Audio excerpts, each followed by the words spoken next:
Howdy, partner. Hey. Today, Mark and I are going to talk about good news of the kingdom.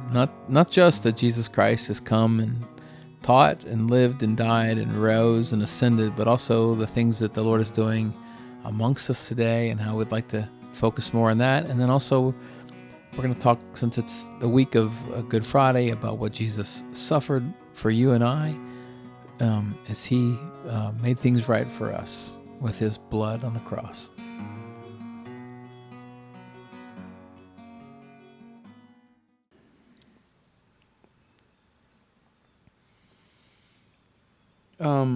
Well, there's a couple. Good morning. Hello to the world. There's a couple things that are on my mind I wanted to think about this morning. One is like the good news of the, not like the good news from the kingdom. Like Mark and I would like to read and watch the news.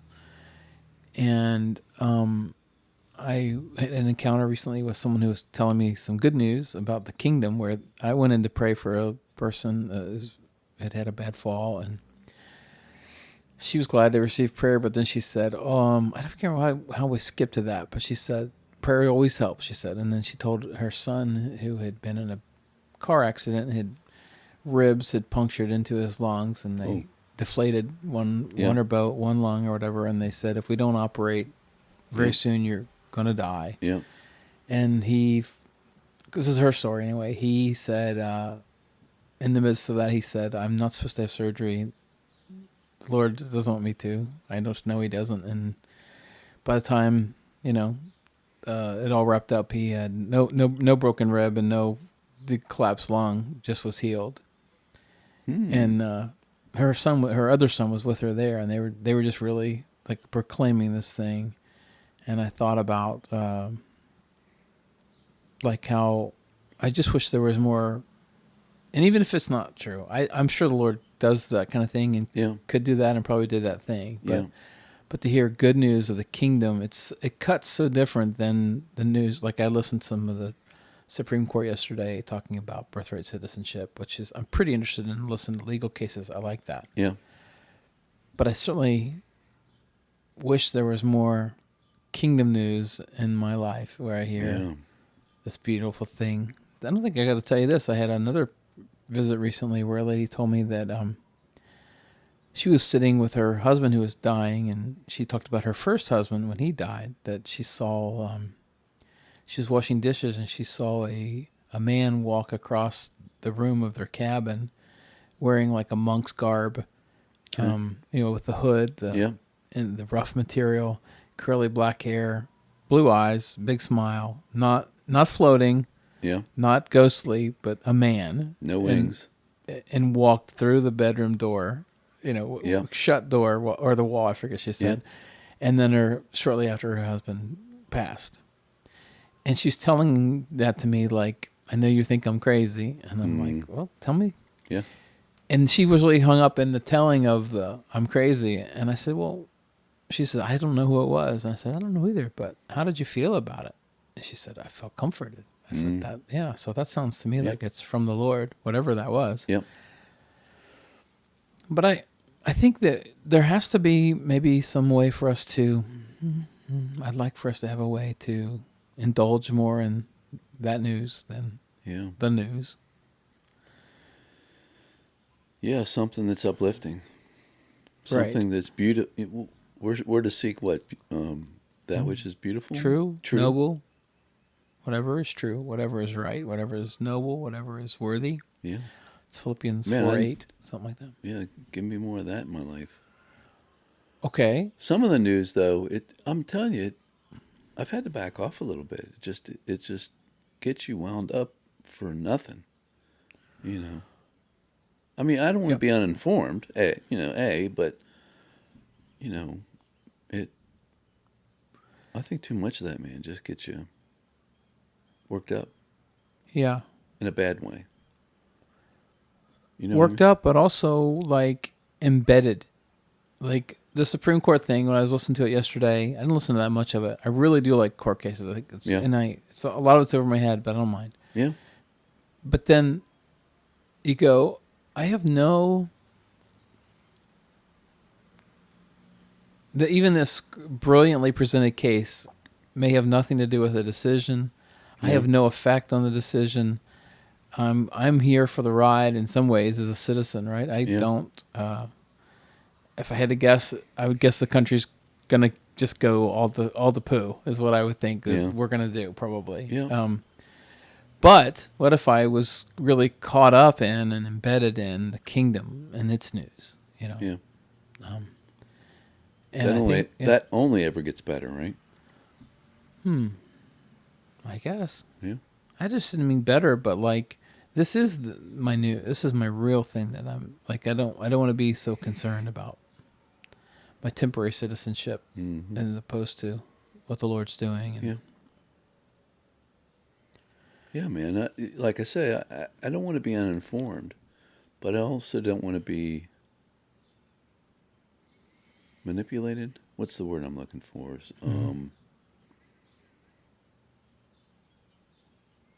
Just well, I'd have to say, as I know both of us, we're not doing great on what we're saying we want. No, I know. Right. So I mean, that's the human condition.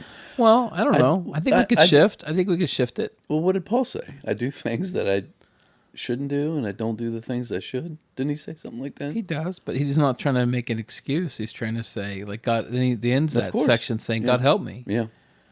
But like, there's steps that we could do. Probably that's kind of what I wish I had. If I had the right people and the right money, I think I would try to make a good news channel, like just people just sharing good news that is related to the kingdom of God, and because there is the good news, of course, Jesus Christ crucified, risen, ascended, but there's also good news that's lots of people have really good stories. You know, fantastic stories. That happened to them. Yeah.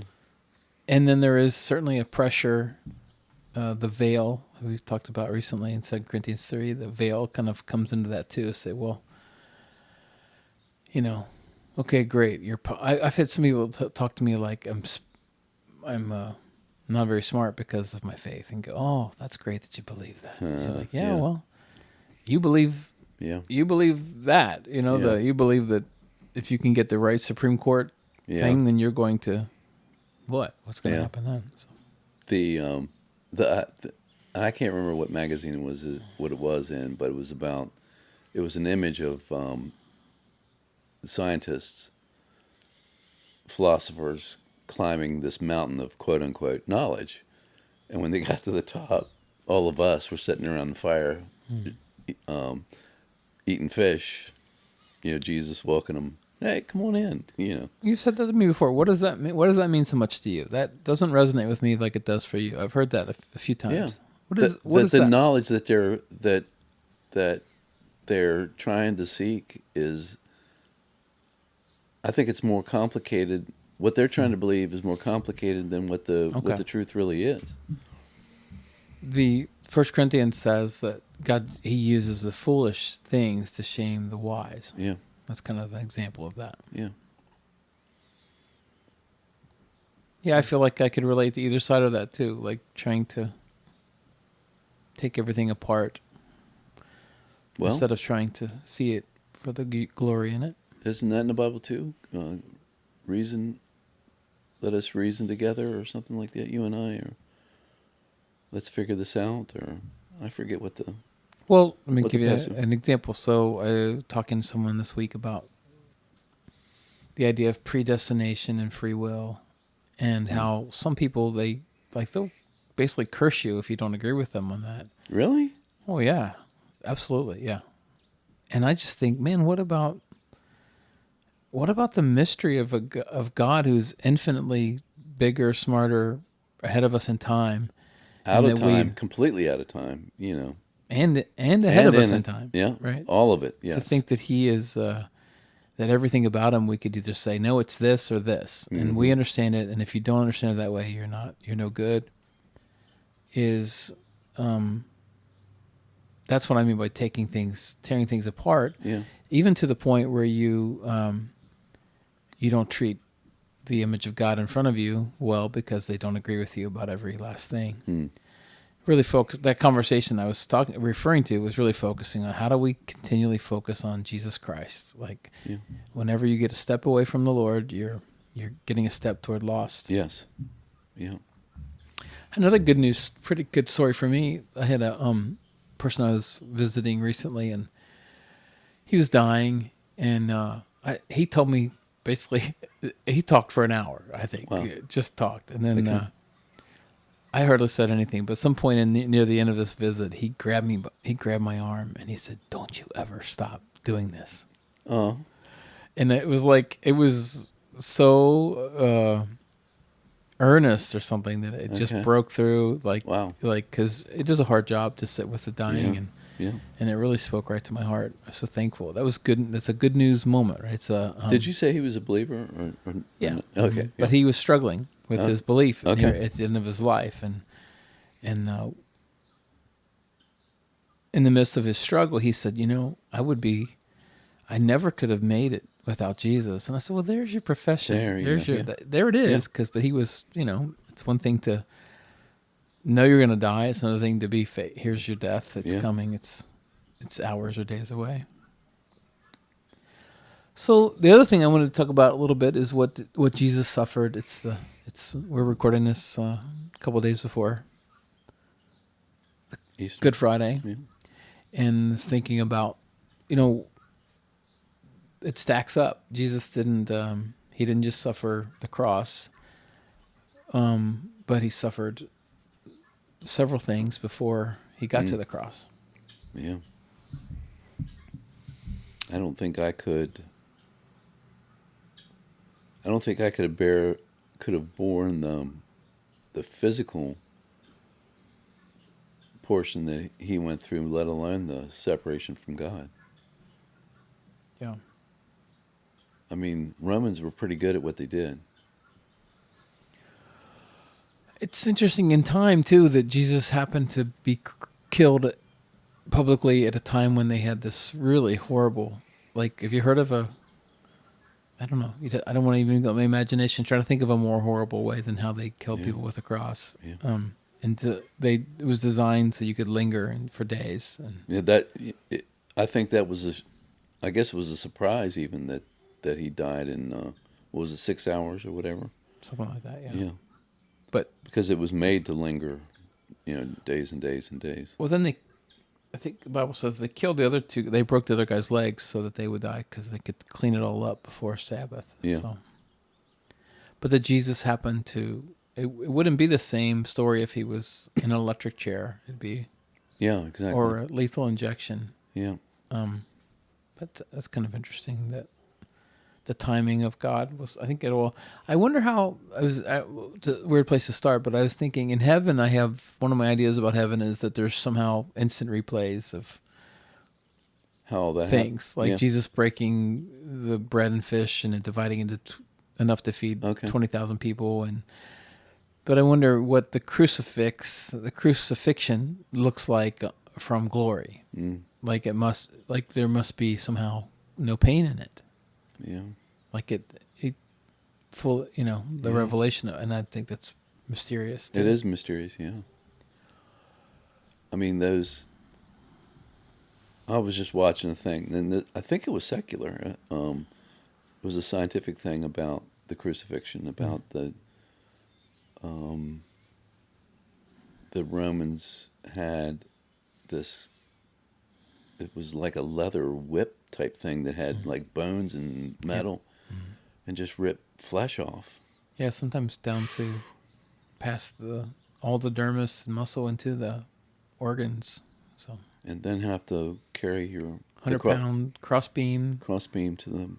How far was that? Did they say? I think it was a mile. We'll wow. see some of these things here. I went.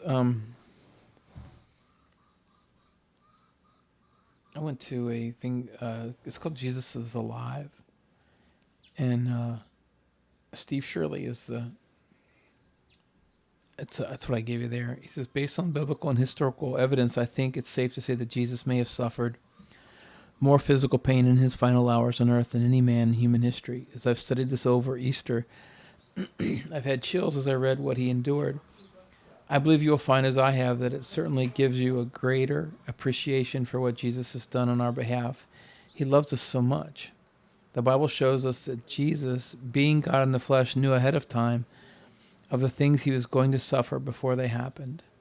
So that's a suffering in itself, Yeah. right? To know, like, it's coming. Honestly, reading the stories you can in the Bible, and even I think what was it called, the greatest story ever told? It was like in the '60s or '70s, whatever, that film. It never really dawned on me what was involved until I saw the Passion of the Christ. I mean, that was like next. It was like next level. It's it was unbelievable Yeah. amount of torture and pain that. Well, how are we? I wonder what our, like, if you're giving a prescription to another Christian, how should we reflect on the Passion? Not the movie, but on the Passion of Yeah. Christ. I definitely don't want to watch that movie again. I wouldn't want to watch it every week or every No. year even. No. But how do we then face in a way that is sobering to us of what the Lord went through for our? What would you give advice? How would you advise another Christian about that? To say that again. How would you advise a Christian about how often or how much they should reflect on the suffering of Christ for I them? don't know. I don't know the answer to that. I mean, you need to reflect on that, I think. Because I think that makes the gift so much greater when you think about what. And, and even as bad as the physical pain would be, think about being actually set. I mean, the Trinity have been together for eternity, in essence, and then to be separated from God, I can't even imagine what that would have been like at his death. Yeah, yes, but I mean, it's profound. He knew what was coming. They said he was sweating blood in the Garden of. Yep. Yeah. Yeah, there's a word for that actually, but the idea that you're so stressed that your sweat has blood in it. Yeah, it's a real thing. Yeah. You didn't mean to, but you did kind of dodge my question. What advice would you give to someone about reflecting on it? It wasn't really a dodge. I don't know how to answer it. I didn't mean it that way. No, I get it. I get it. Yeah. Because here's what I think I'm tempted to do is go, let's say we're having communion, and I say, this is the body and the blood of Christ Yeah. shed for you.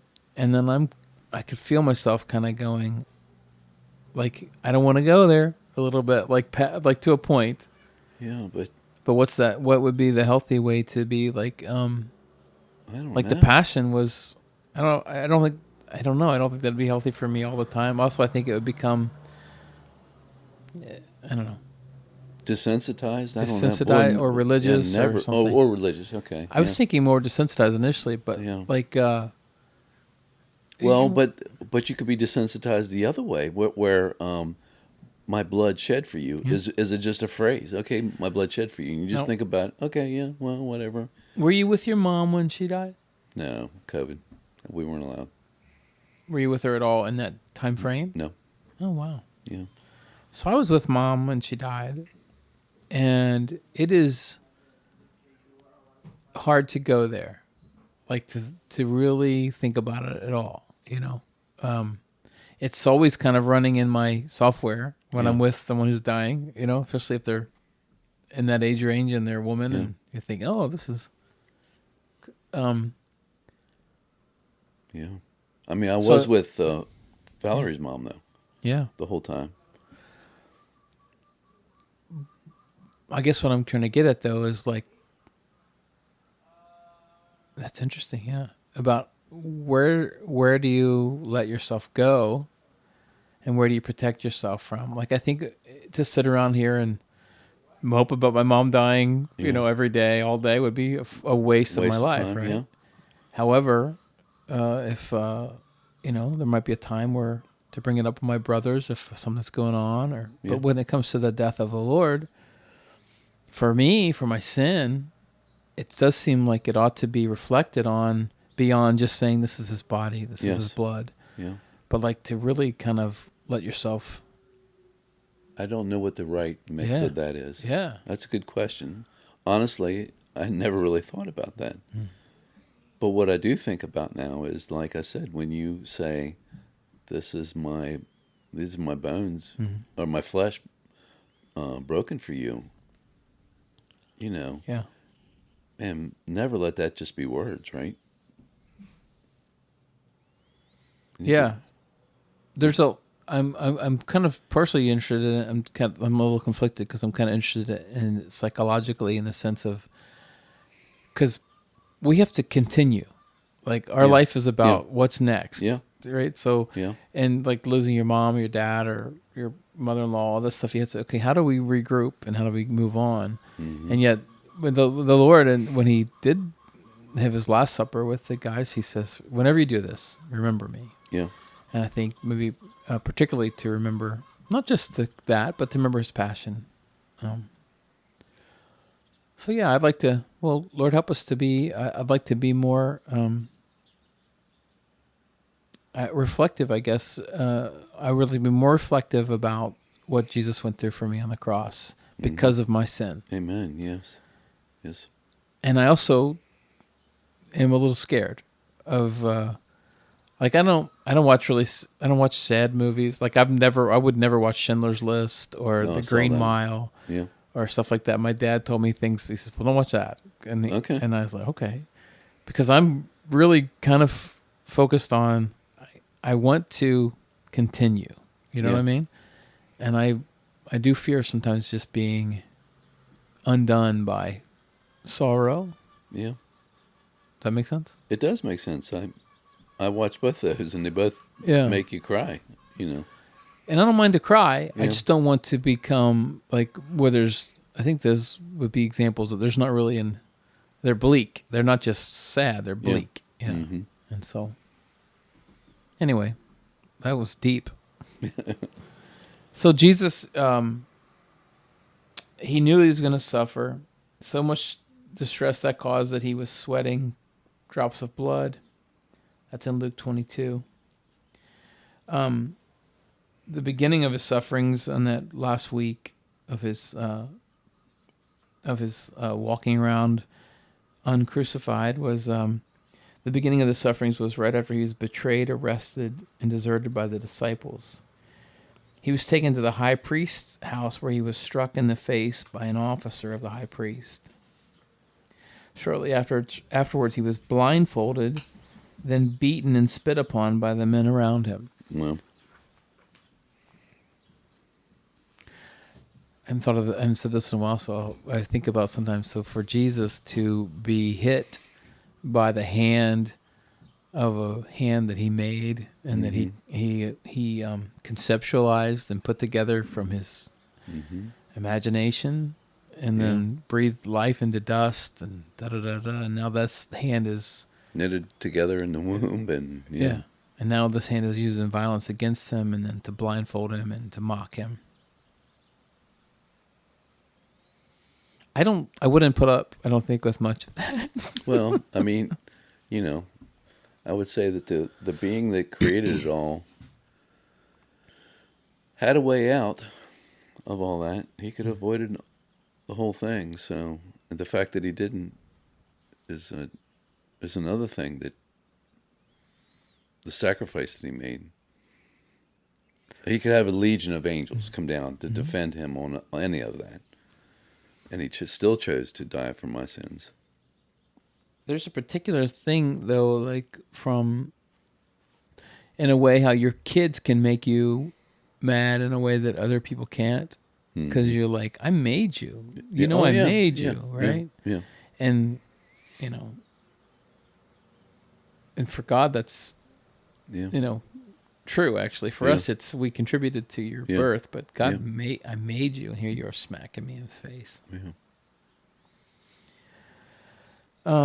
He had his beard pulled out. Isaiah 50 prophesies that after his beating, he was sent to Pontius Pilate, who questioned him, and sent him to Herod after finding out he was from Galilee.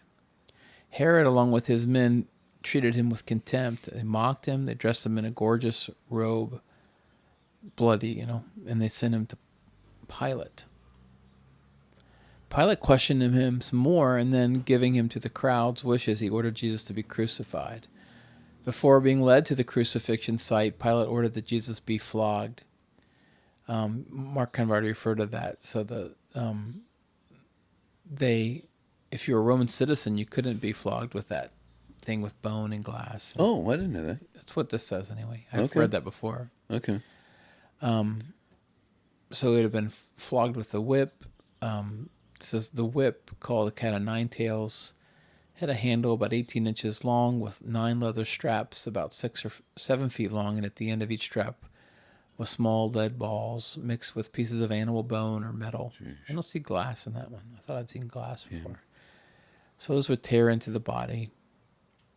According to the law in Deuteronomy 25, that beating could only be up to 40 lashes, but they would do 39. I'd read this different before, but saying that in case you'd counted wrong because it was so severe. Wow. After that beating, the victim would be untied and fall to the ground, often unconscious, sometimes dead. Yeah. And then came the torture. He was clothed and led to the praetorium, where the soldiers stripped him, again, likely tearing off the flesh of his back as the drying blood adhered to the cloth. They mocked him some more, spit on him, and struck him on the head with a reed, dragging the crown of thorns onto his head, which would, cause quite a bit of bleeding from your head. Ripped his beard off. That means they would... I don't know. Yeah, the skin would have had to come off. Man. Well, when I was reading this earlier, I was thinking any one of these things is too much. Any, especially for the Lord. But like if someone, I don't know, the crown of thorns is hard. It's hard for me sometimes to. I don't want to try it out to see the severity of it, but it seems like maybe it wouldn't be. But boy, I tell you what, you get I cut my head this week, and a little tiny wound on your head bleeds like crazy, Yeah. But it could also, those thorns that they, almost like having nails in your head, and then they patted the thing down onto his head. Yeah. Which would have pushed itself in. Yeah, right. Caused more pain and just also the just to be disgraced, like, so that we wouldn't have to be. Yeah. Well, I think, the Roman soldiers, it almost sounds like that they, or maybe that's just what they did. But it almost seems like that there was anger poured out on him. And I think sometimes that would be coming from the enemy trying to destroy Jesus. Yeah. We talked Sunday about how did Judas betray Christ? And it doesn't, motives you'd have to say, well, he was greedy, so it didn't seem to be about the money though there at the end, but it does say in the Bible that Satan entered him. Yeah. The devil was having his work there. I know I was thinking a minute ago is, so after all this, they put him back into his other clothes apparently, and then he would carry the cross, and there seems like probably they were carrying a cross beam. Just a beam, yeah. Mm-hmm. And it was probably at least 100 pounds. Yeah. We had one year at a youth group, we had Dave Byrne brought maybe a 8-foot long cross beam, maybe 12 inches across. And that was when we had, we had a couple hundred kids at youth group, or maybe probably 100 kids there. Yeah. We had a couple hundred total, but and we laid that on people, whoever wanted to. We laid it on your shoulder. Okay. And boy, that's heavy. And It was 100 pounds thereabouts. I think it was more. Oh, okay. Because I remember it being, I could hardly stand just with it leaning on me. So I think there's pictures of it too. But Okay. but we don't know what the weight was then even. But Yeah.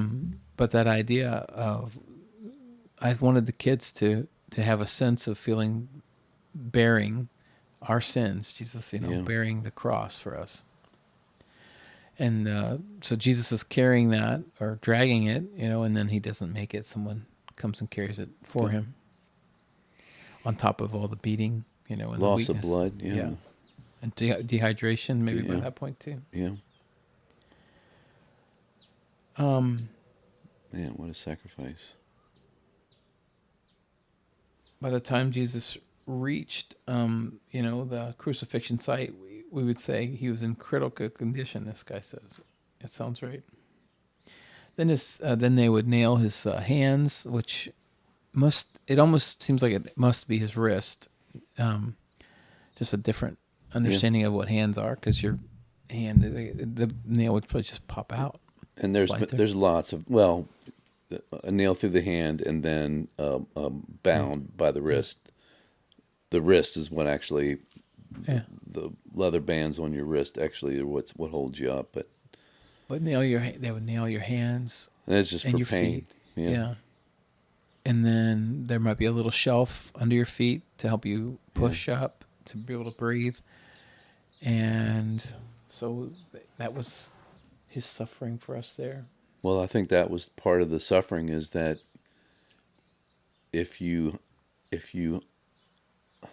let yourself hang down, the pain in your hands and wrists were so unbearable that you had to stand up. But then when you stood up, then you're putting pressure on those nails that are in your ankles.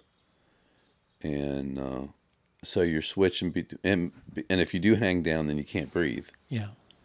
And then at some point, you become so weak that you would sort of suffocate, would be kind of the way to die. Yeah. Jesus is on the cross for about 6 hours.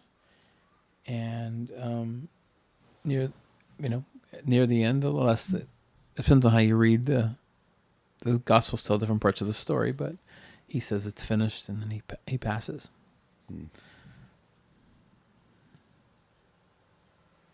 Paid in full.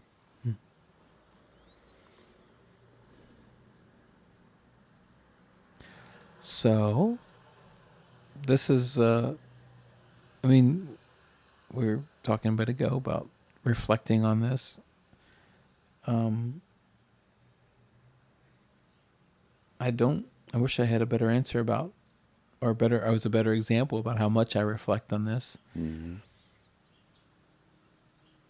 And also, it is interesting because we reflect on it with some sorrow, for sure, for our own sin. Yeah. But I believe that there will be a time where we will reflect on it with no sorrow, and that I will think be. so too. Yeah, I never thought about that, but I think you're right. Yeah. We'll see. No tears. Yeah. Well, no, yeah, okay, yeah. Yeah. There'll be no tears. We can look back and That's what a wonderful gift. Sam used to always lead this song at church. Worthy is the Lamb that was slain. Mm-hmm.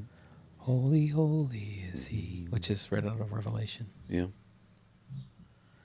And then I guess I do. I reflect on it because I sing The Nails in Your Hands. I sing that song a lot, especially by myself. I really love that song. But I think I'm reflecting there. Yeah. Without, I don't know. necessarily becoming morose.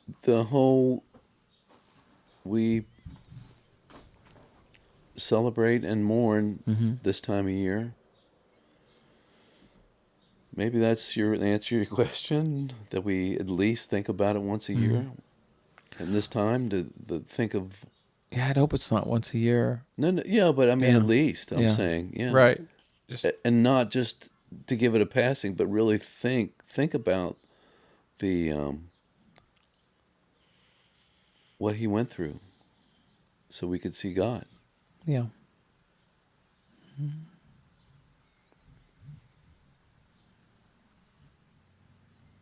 I think in my hospital work, there's a lot of suffering, and I think it is helpful to, whether I say it to the patient or the families, but to think, you're not the only one who's ever suffered, Mm. you know, Yeah.